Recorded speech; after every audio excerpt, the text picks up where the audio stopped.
Hello all, it's Kay Did, your host on Hear Our Voices. Welcome back to one more week of the podcast. Thank you for coming down. So today we have a special segment. I did an event the other day on Zoom, and this is going to be the recording of that, guys. You're going to hear many voices you haven't heard before, but I hope you can hear again. Another person who works on a podcast with me, her name is Rhonda. She's part of this event, and it's talking about homeless issues, as you know. So sit back and relax. And also, guys, follow us on Twitter. Follow us on Instagram. The information will be down below. And sit back, relax, and enjoy yourself. See you in the next one. Hello, and thank you all for joining us today for Home for the Holidays, Ending Family Homelessness in New York City. We have a great program for you all. And to kick off, I'm excited to introduce Vicar Father Michael Bird.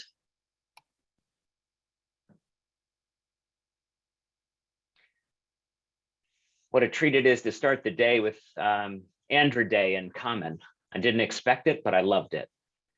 Good morning, and thank you all for joining us today as we discuss one of the most pressing issues facing New York City, family homelessness. My name is Father Michael Bird, and it's an honor to be here on behalf of Trinity Church and in partnership with the Family Homelessness Coalition, representing advocates, experts, and service providers dedicated to shining a light on family homelessness in New York City and to advance policy solutions to end this crisis. Trinity Church seeks to end the cycles of mass incarceration and mass homelessness in our neighborhood, New York City, by supporting great organizations like the ones that are part of the Family Homelessness Coalition. I am especially grateful to be joined by New Yorkers who have experienced homelessness firsthand and who are lending their voice and their insight to help shape the future of our city. When most New Yorkers think of homelessness in New York, they typically think of single adult men sleeping on the subways or on the street. But in reality, the majority of New Yorkers struggling with homelessness are families with children, many of whom are under the age of 12. Even before the COVID-19 pandemic, almost 70% of shelter residents were represented by women and children. And as we have all witnessed, the pandemic has deepened housing insecurity and exacerbated race, class, and gender-based inequities, pushing thousands more women and children to the brink of homelessness. The need for transformative policy solutions to finally end family homelessness is more urgent than ever before. We as a city have a moral obligation to solve this crisis. And today you will hear from experts with specific ideas on how the next administration can make that a reality.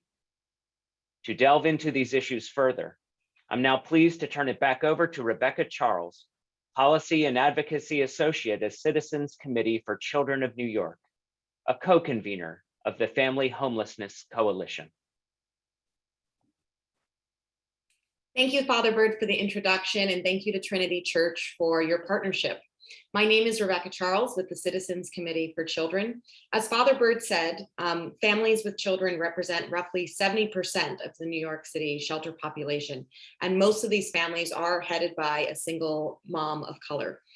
Many are fleeing domestic abuse to protect their children and themselves, which can create significant challenges to a child's mental health, physical well-being, and education.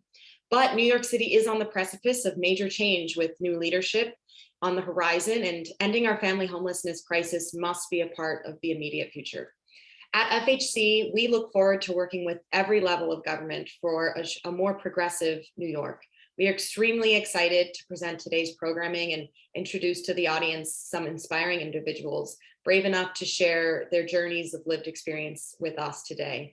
Before we dive into our session, I do want to show a clip from FHC's Portraits of Hope.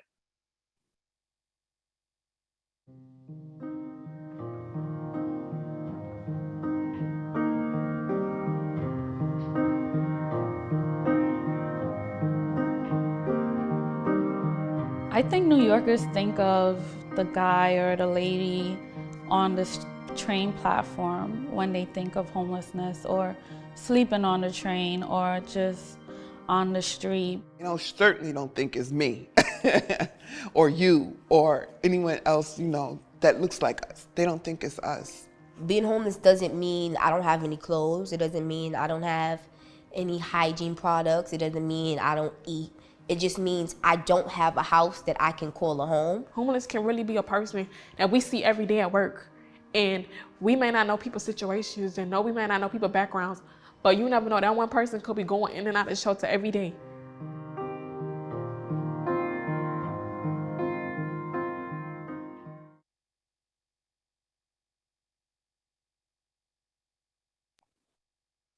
I am now excited to introduce Gabriela Sandoval Requena, who is a senior policy analyst at New Destiny Housing, a co-convener of the Family Homelessness Coalition. Thank you so much, Rebecca. Each and every day, my colleagues and I meet children and their families that are put in impossible situations and hold an insurmountable amount of bravery for taking the next steps to a better future. As the previous speakers have mentioned, family homelessness has been an issue in this city long before the pandemic, and our city is right now in a unique position to make the appropriate changes in order to end family homelessness and do right by children and their families. I am excited to introduce the next portion of our forum, which is a roundtable discussion with individuals who will speak to these issues from lived experience. This portion will be moderated by Jeanmarie Evelly, the current City Limits executive editor and veteran Metro reporter, having served as reporter-producer at DNA.info and reported for community newspapers in the Bronx for several years. Thank you, Gabriela, for that introduction. I appreciate it. Hi, everyone. As mentioned, my name is Jeanmarie Evelly, and I will be moderating the forum discussion portion of our panel today. On behalf of City Limits, I'm so excited to lead this panel and also to be joined by the three exceptional, resilient women who are going to be sharing their journey to find stable housing in New York City with us.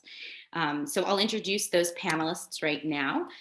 Joining us today, we have Martha Avila, a mother of two and domestic violence survivor who spent over 6 years in the shelter and transitional housing system.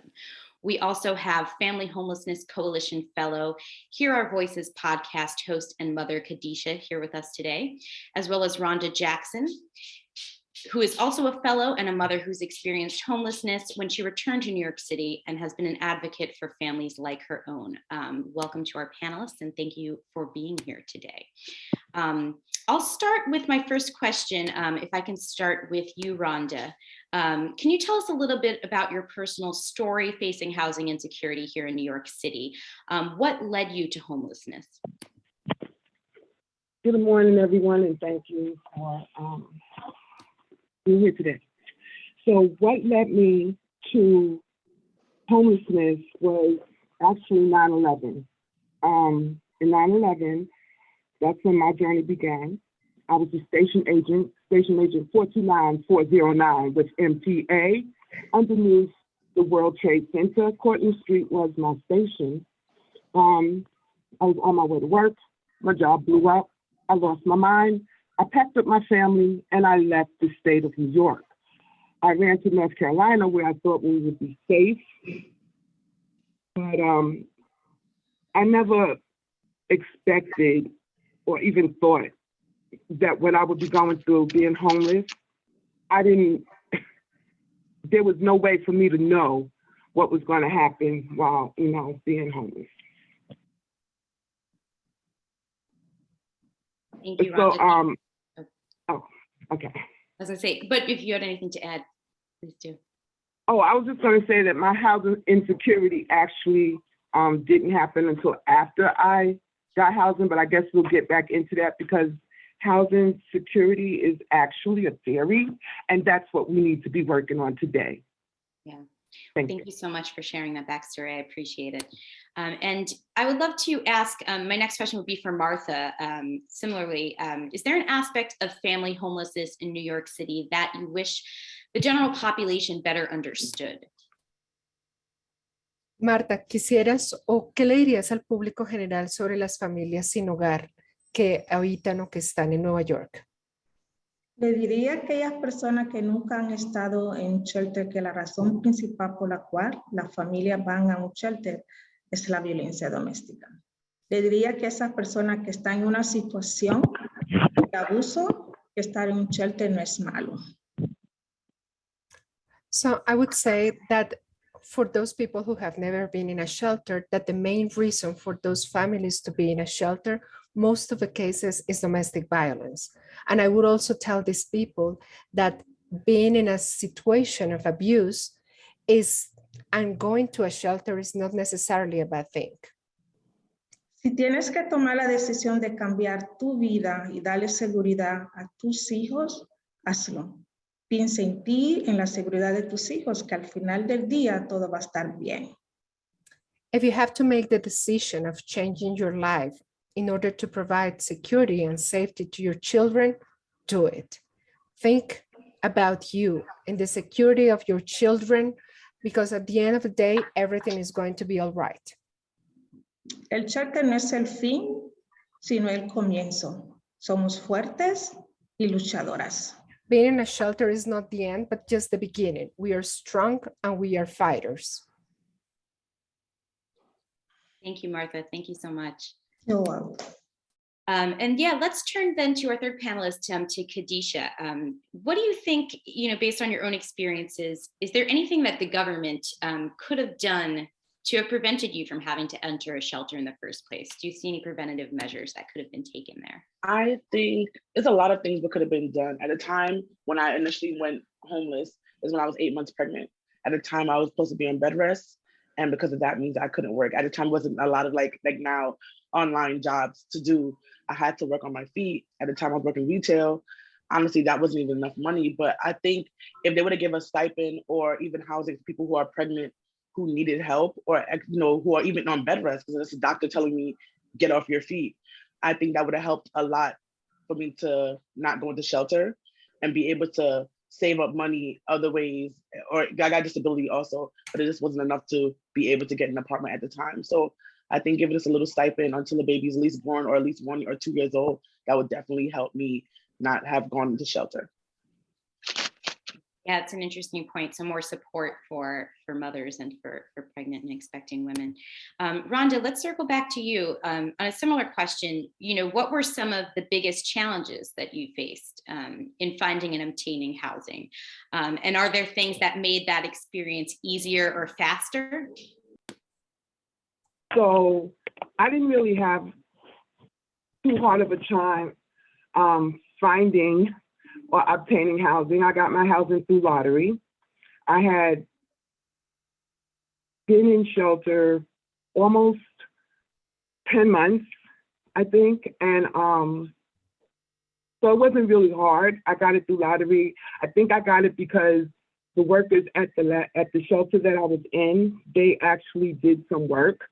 We don't have that in a lot of shelters, but the place that I was at, the housing specialist, the director, they all did the best that they can, because one thing is my child was older than everyone else. He was about to age out. And that puts families who are in shelter with teenagers, and especially those who are getting older, in a whole separate predicament.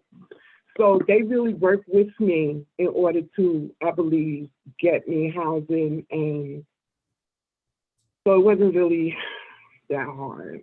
It was through lottery. I just got a phone call. They said, you're moving tomorrow. And I was in my apartment within the next week or two.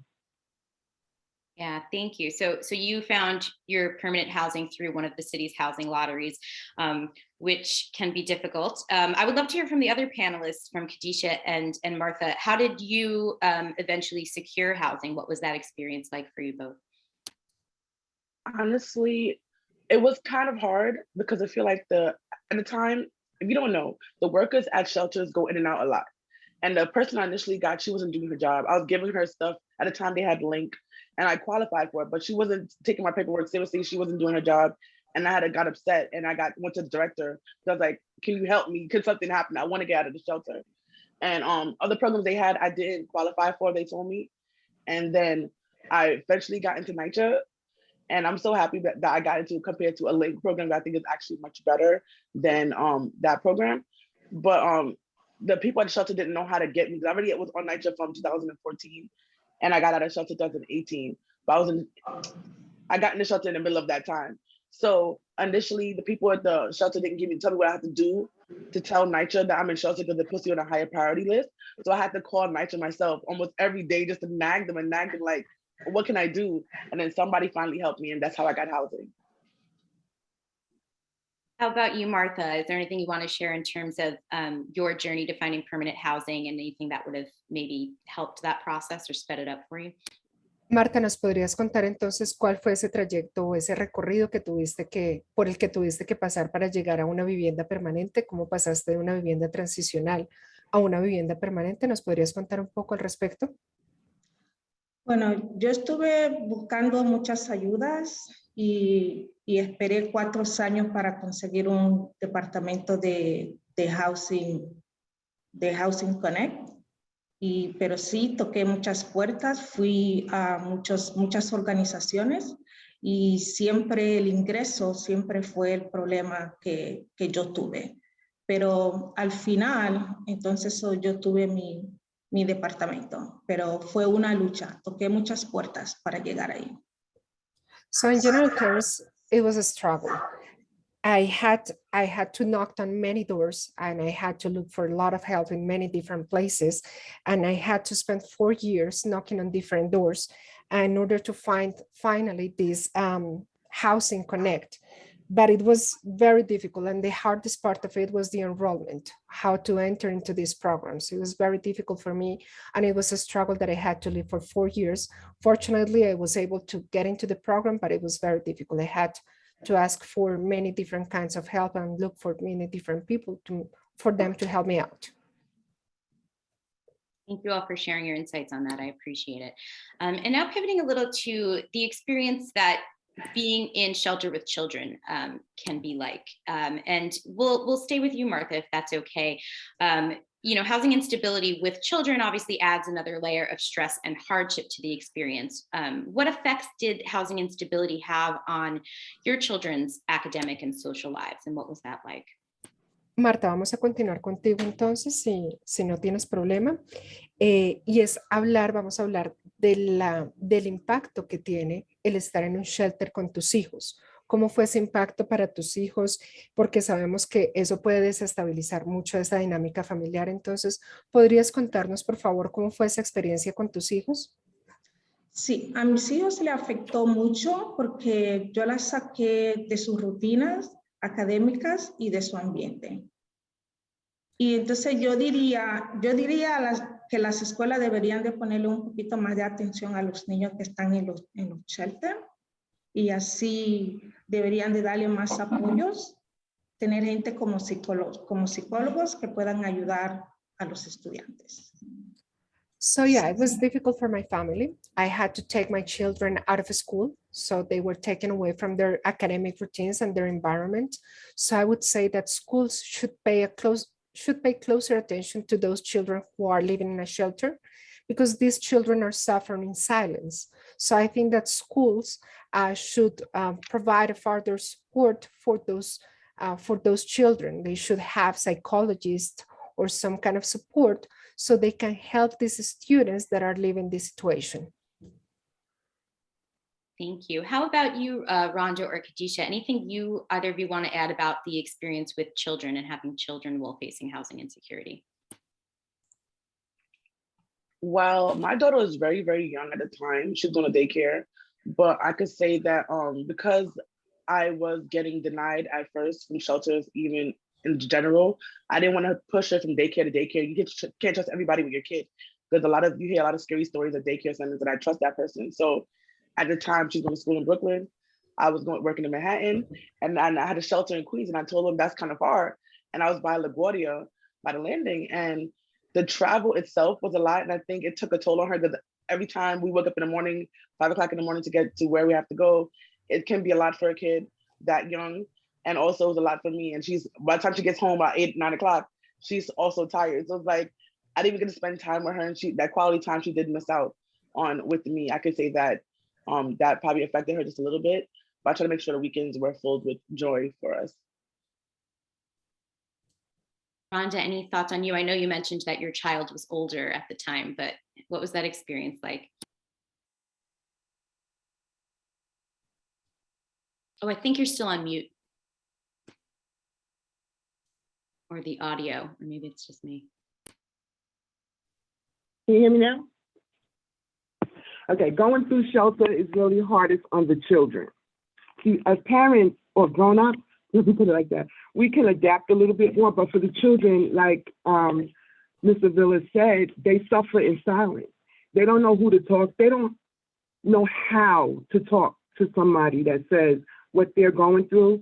So with my son, going to school, he had got a part-time job while we were in shelter. But when they found out that he lived in the neighborhood shelter, they dismissed him. So that's another issue that children face. Their social constructs, everything is off kilter, you know, so they really struggle. The struggle that I had with a teenager in shelter. And are there things that you think the city or the shelter system could have done to make it easier? It sounds like based on Kadisha's experience, location was a big factor, right? So keeping families, I know this is something that we've talked about a lot, is keeping families close to the child's school, for instance, and the shelter. Do any of you have any other thoughts on, you know, advice for either shelter providers or the city itself in terms of making that experience easier for parents?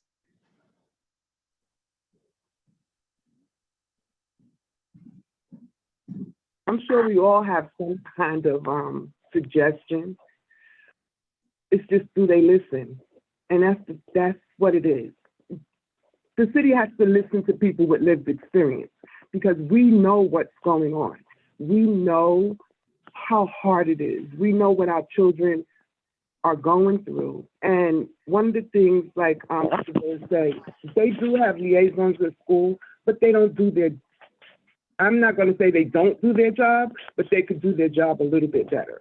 Just like all the shelter, the specialists, the directors, the case managers, everyone should be, and it should start. I didn't go through PATH.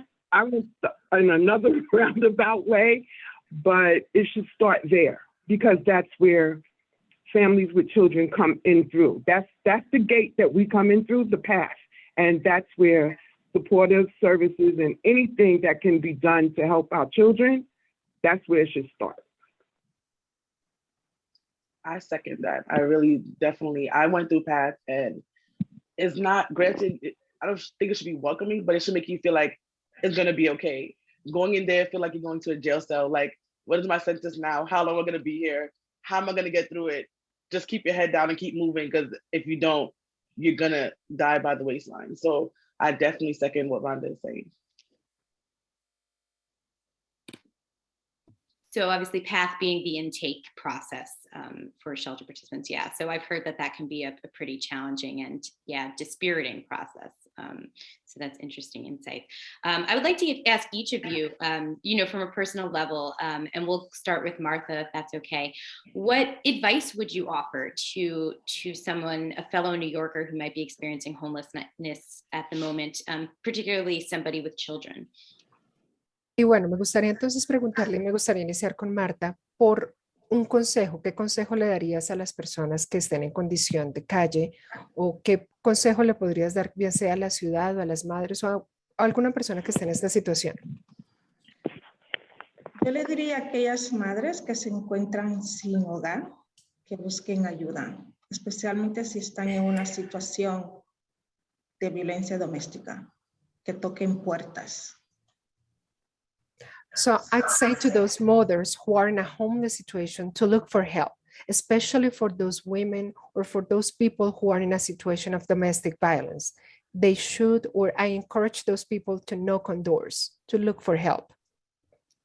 Que estar en un shelter no es el fin, sino es el comienzo de una nueva vida. Que sigan luchando por la seguridad de los hijos. Si yo lo hice, tú lo puedes hacer también. Hazlo. So, I would say that being in a shelter is not the end, but the beginning of a new life. We should keep on fighting for the security and the safety of our children. If I did it, you can do it. So go ahead and do it. Thank you, Martha. Rhonda, what would your advice be to someone who might be experiencing homelessness at the moment, a parent?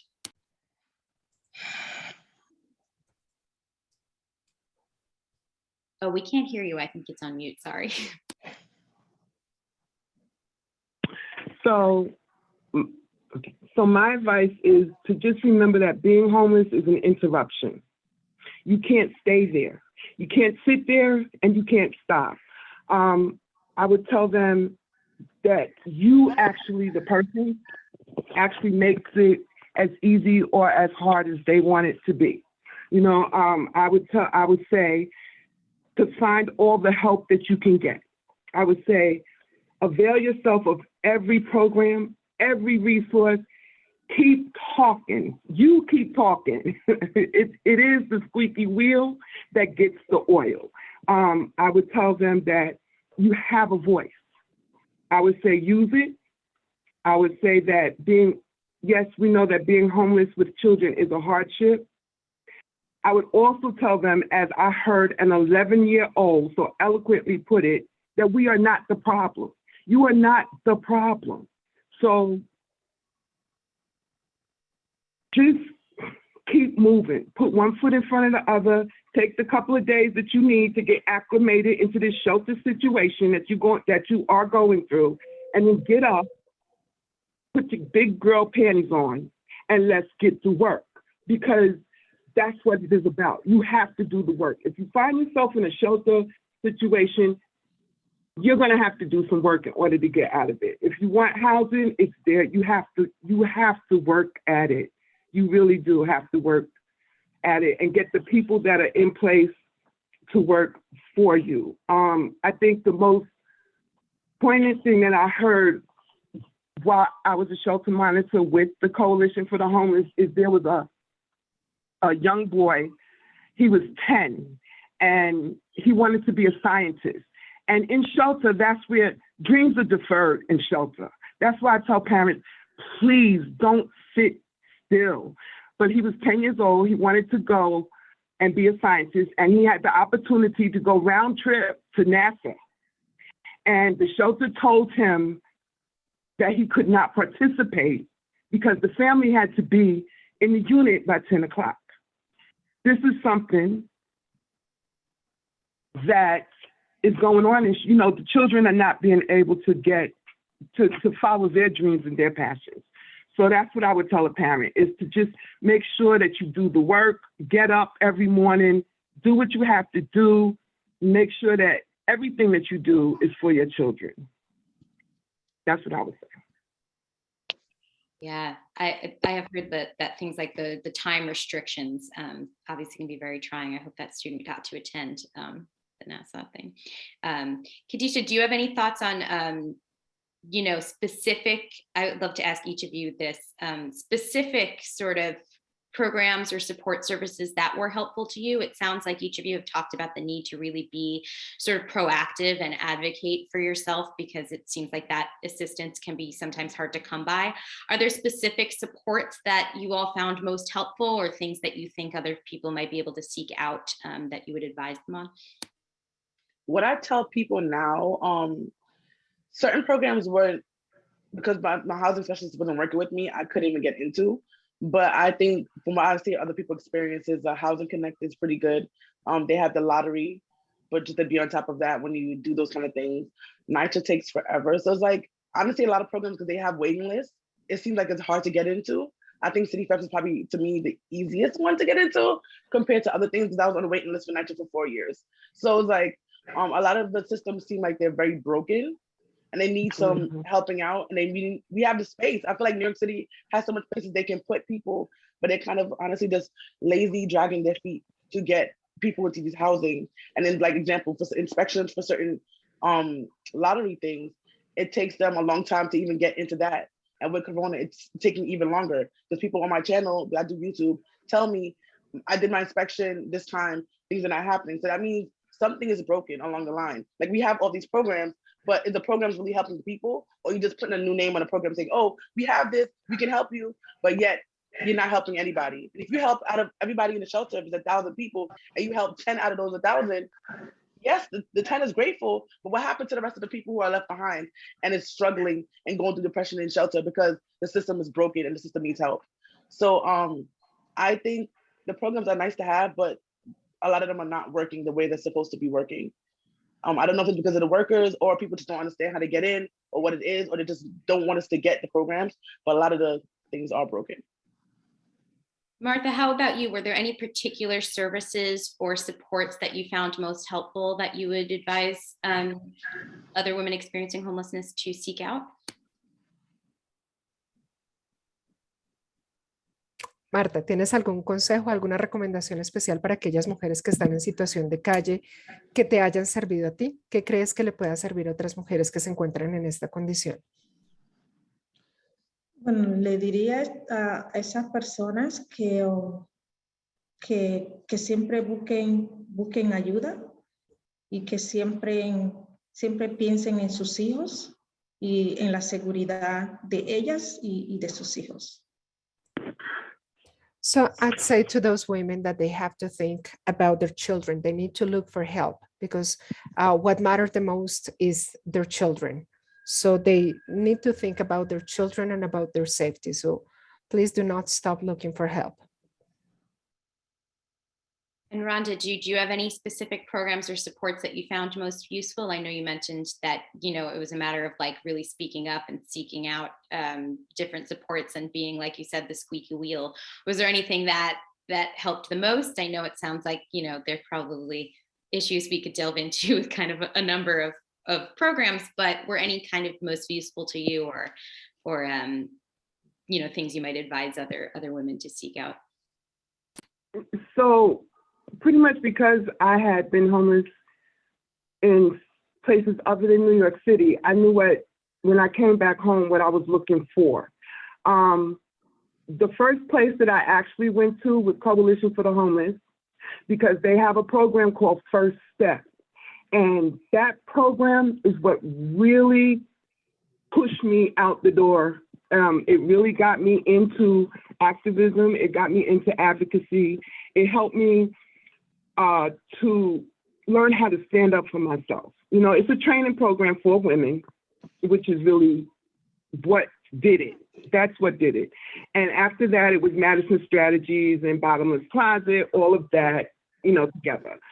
The program that I really think needs some help is home base, because when my housing became unstable, they didn't have an eviction program preparation set up for somebody like me. I was on a voucher and they had no answers for me, and it looked like I was going to lose my apartment.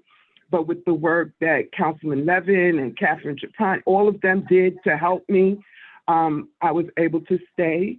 So it's programs like that. The city really needs to reevaluate everything concerning homelessness. They really need to revamp it. They need to deconstruct it and build it up again from the infrastructure, like all these dilapidated buildings we got. How about we just go inside, gut all of that, and that's what they need to do with the program, the system of homelessness in New York City. Thank you, Rhonda. I appreciate that. One thing that I think comes up a lot in these discussions is this idea of like aftercare services. So support services that can help people who have come out of shelter stay in their permanent housing. Is there any thoughts that any of you might have on whether or not you received those types of services, if they were helpful, or what the city might be able to do to better support people sort of after the shelter experience? I personally think, example, when you leave the shelter, you're supposed to get a furniture allowance. I didn't get mine because I had storage, but I never had any furniture. So it's like, I think no matter how long you were in the shelter, and that was my first time getting an apartment, long in the shelter, I think you should be leaving with a certain amount of money, especially if you have a kid, because you need furniture. Even if you have a bed from before, you still need a dining room table. You need chairs to sit on. You can't sit on the floor, which I had to do for a while until I got myself together and went to certain places to get certain services. So I think a lot of different things you need money for. It doesn't come out of thin air. And when you have a child, they need a lot. And when you're a parent, you need a lot also. So I think certain kind of funds should be given when you leave shelter. When you do certain programs like FAFSA and stuff, they need to help you get on top of it before the reapplication part comes up. They shouldn't wait too late. They should do like in the middle to kind of help you out. I think they need to have certain counseling. That if you're first time going in an apartment, certain things you might not even know, how to do broker's fee, how to do these things. Knowledge is power. Like, that's not a joke. If you don't know certain things to help you out, you're gonna be just falling down on the waistline. And I think just having the knowledge and the funds to help you in even the first year could be very helpful with a lot of these programs. So I think that would be a great way for them to kind of help people and not even get back into shelter. Because most times people are repeat offenders because they didn't know what to do the first time. So if you help them, they can definitely get their life back on track the way it needs to be. Thank you. Yeah, that's great.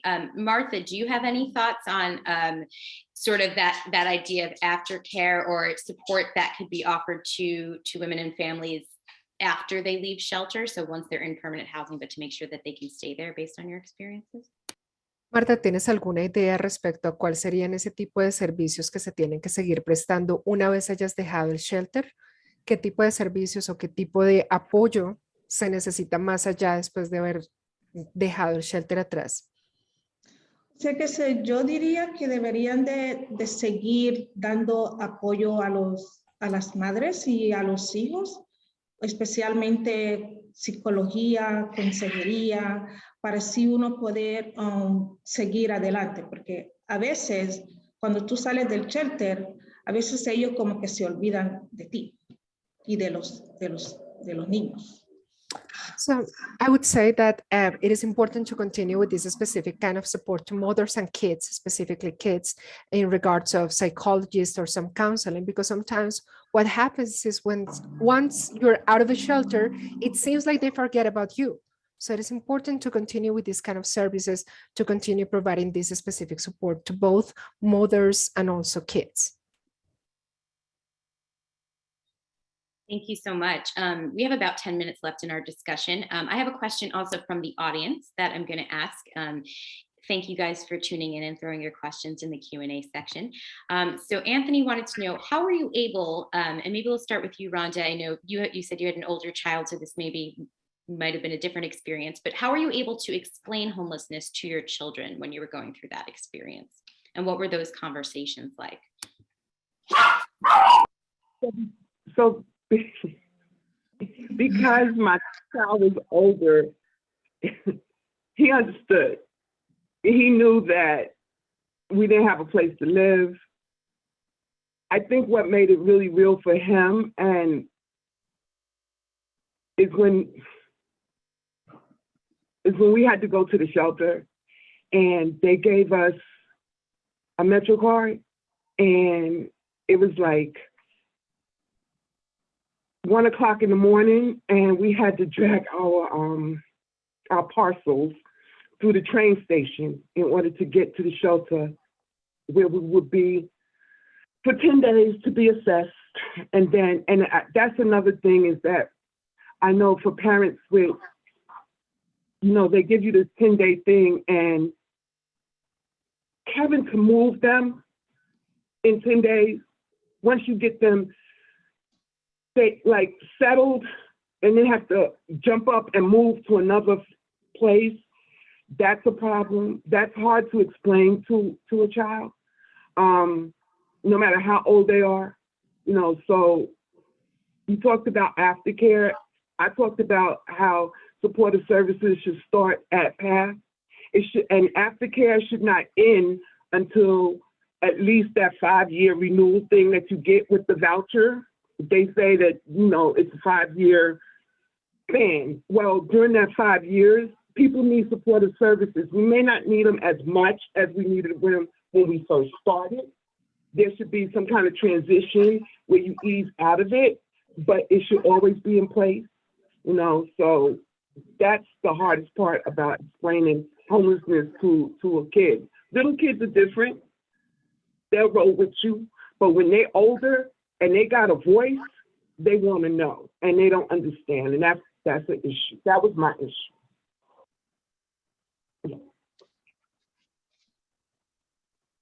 Sorry, thank you, Martha, Rhonda. Kadisha, did you have anything you wanted to add in terms of, explaining homelessness or talking the situation through with children? Well, my daughter was very young, but I do the podcast and I interviewed like this one child, and at the time he was 9.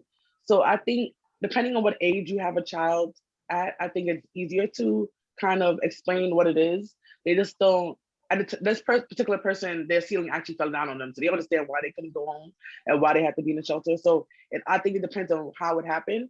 If it's more like a natural disaster or something like that, they can understand why this is happening. And to them in their mind, it's going to be temporary.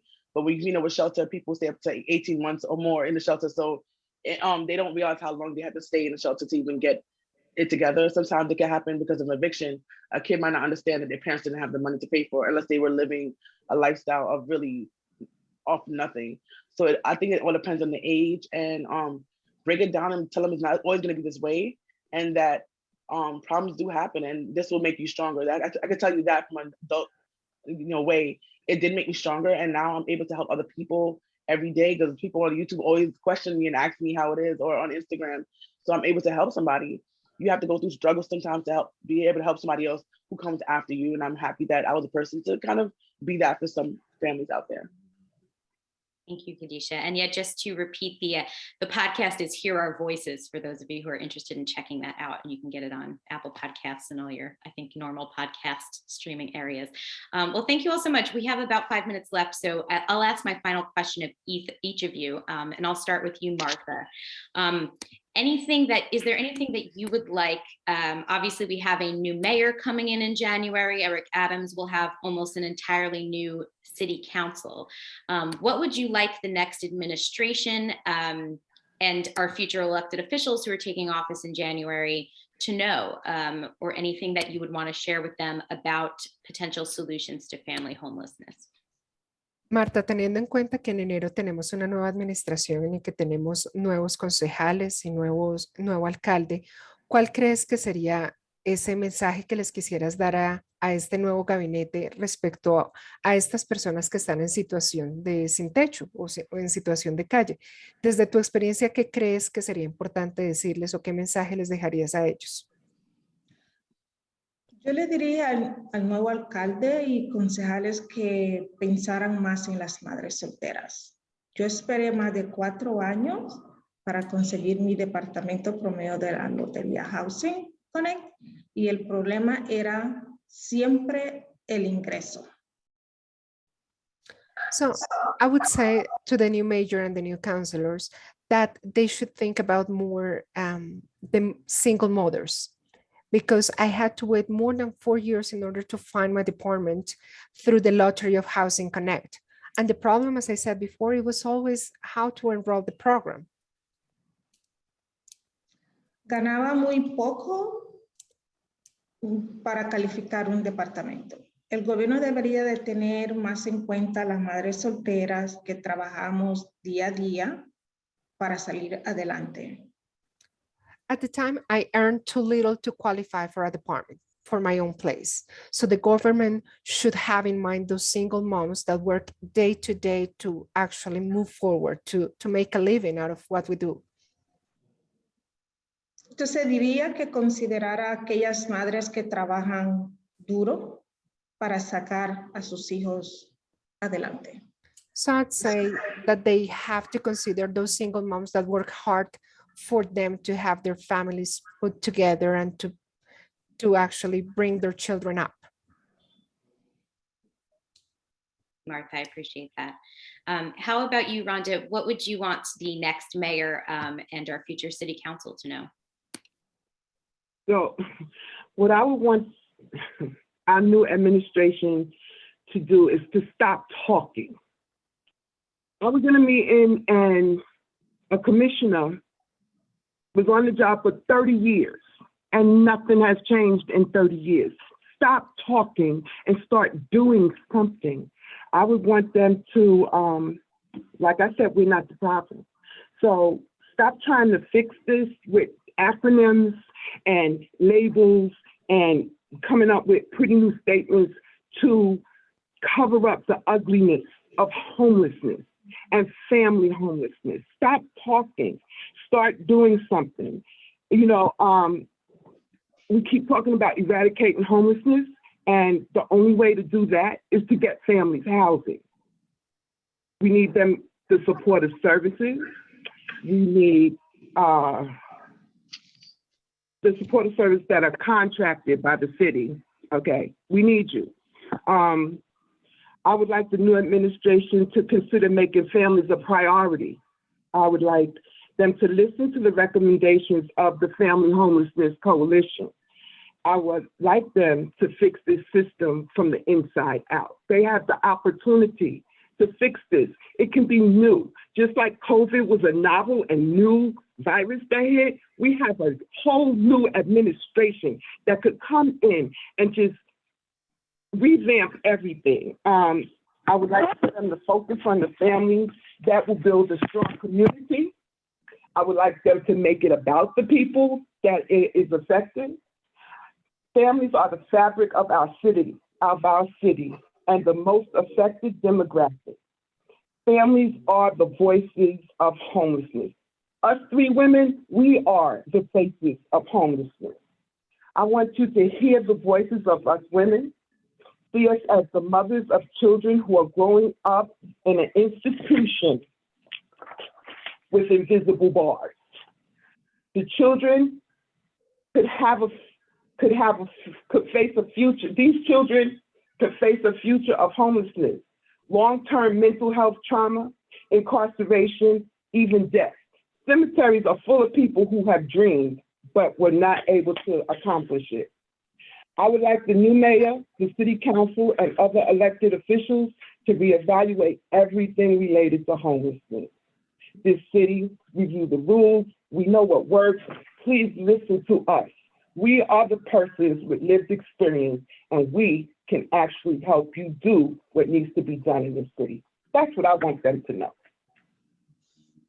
Rhonda, thank you for that. And Kadisha, any final thoughts as we wrap up on what you would like the next mayor or city council to know? I think just don't make new programs off the bat. Fix what you already have, because they have a lot of programs. I think they need to not just do things. Listen to the people who had the experience. You have to open up your ears. We're shouting it at you, but you're not hearing us. So you need to understand what we're saying, how we get a group of people together who have lived this experience, and that will help you to better navigate the whole thing. You get mothers, you get a single man, you get a whole group of people who have different experiences in this journey, and they could tell you where the problem is. I promise you. They can tell you where it is. All you do have to do is listen. It might not be easy to change it. It might take time, but show us that you care and that you do want to change the system for families and people who are homeless in New York City. That's all. Thank you so much. I want to thank our three panelists again for sharing their insights and their expertise. We so appreciate it. Thank you to Rhonda, Martha, and Kadisha. It was really great to hear from you all. Thank you everyone who sent questions in. To transition to the next part of our program, I'm now excited to introduce Elizabeth Ginsburg, the Public Policy and External Affairs Program Director for Enterprise, which is an FHC Family Homelessness Coalition co-convener. I'll hand it over. Thanks, everyone. Thank you so much, Jeanmarie, and thank you, Rhonda, Kadisha, and Martha, for taking the time today to shine a light on the challenges faced by those experiencing homelessness. It's frankly unacceptable that we've created this system of barriers to accessing permanent housing. I think one of the many things we can take away, and Rhonda was just sharing this, but we know a lot about how to combat family homelessness. We have the tools. What we need is the commitment from our government leaders to put these tools to use. And so FHC urges you all to join us in this fight to end family homelessness. And we encourage our new leaders to do right by these children and families. We're going to be joined by Steve Levin, but he might not have joined yet. And so, we put together this. I think Steve just joined us, Councilmember Levin. Oh, wonderful. Okay. So just quickly to introduce, Steve Levin has been a longtime champion for families facing homelessness. Steve has served as a council member since 2010, and as chair of the City Council General Welfare Committee. Many of us have had the pleasure of working with Steve on these matters, so we're honored that you're able to join us shortly before your City Council tenure ends. So Steve, I will hand it over to you. Thank you, Elizabeth. I just want to thank all of the panelists for telling your story today, for your perseverance in your own personal lives, and for being advocates to make these systems work better. And it's reflecting a little bit on my tenure in the council. I've been a council member for 12 years and chair of the General Welfare Committee for 8 years. And changing systems is not easy, and systems have their own inertia, and so they are doing something a certain way, and they kind of tend to stay moving in that direction. Unless there's something that pushes them off of that course. And so, I think that the work of advocacy is absolutely essential, because that's the spark that gets politicians, elected officials to pay attention, commissioners and deputy mayors to pay attention. And it has to be, it always will take a lot of perseverance. I mean, I think I spent, a good chunk of the last 12 years really just focused on vouchers. I mean, it took, it was my second year in office when they killed the Advantage program at the state level. Spent the next 3 years advocating for Advantage to be restored. De Blasio administration came in, fought for for them to create a voucher program. Then the voucher program wasn't functioning properly, and spent the last 5 years fighting for them to increase the voucher amounts. And finally, we were able to do that this year with Intro 146, which raised the City FEPS voucher.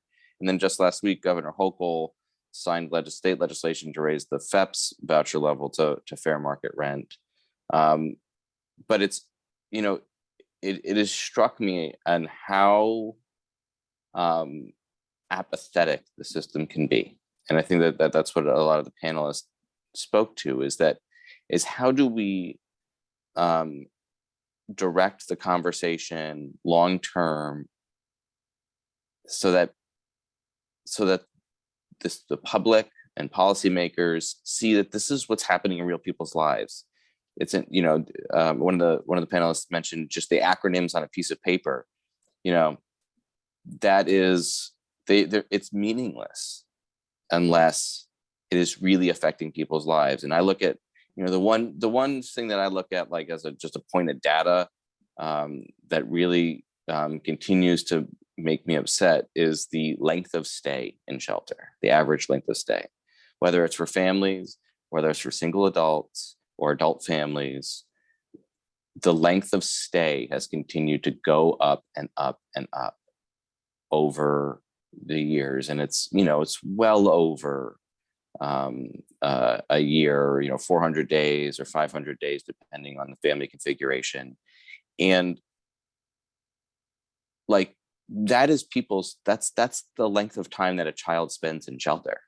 That is, I have 2 kids, my son is, 2.5. So he's lived 700 days. If a child is in shelter for 500 of their first 700 days, like that's formative life experience.